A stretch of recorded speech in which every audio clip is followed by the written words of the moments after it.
చాలా సింపుల్గా ఒక బ్లౌజ్ పీస్తో అయితే ప్రిపేర్ చేసుకుంటున్నాను నేనైతే. ముందుగానే అన్నీ ప్రిపేర్ చేసుకొని పెట్టుకుంటాను. తర్వాత అయితే పూజ అనేది స్టార్ట్ చేస్తాను. ఇక్కడైతే పూజ అయితే స్టార్ట్ అయిపోయింది.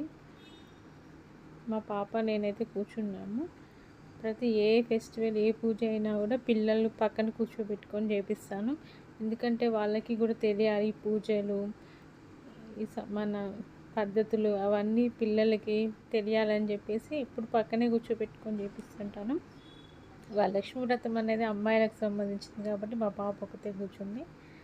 నా పూజ అంతా అయిపోయే వరకు తన పక్కనే ఉండి అన్నీ చూస్తూ చెప్తూ తను చేస్తూ ఉంటానన్నమాట. పిల్లలకి ఈ పూజ ఇవన్నీ చెప్పడం వల్ల ఏంటి అంటే వాళ్ళు కొంచెం పాజిటివ్ అనేది ఎక్కువ వస్తుందన్నమాట.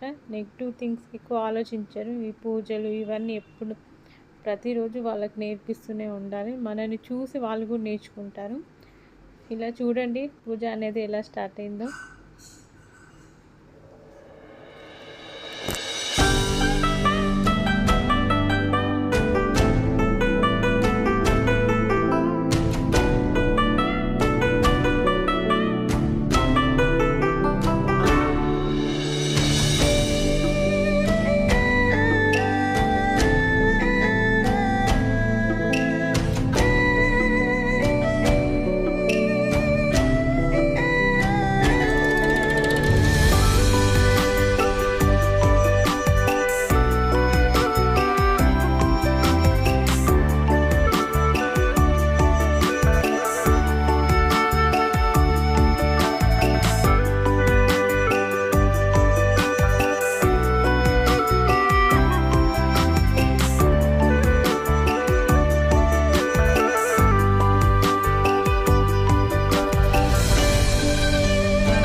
నా వీడియో మీకు నచ్చితే ప్లీజ్ నా ఛానల్ సబ్స్క్రైబ్ చేసుకోండి.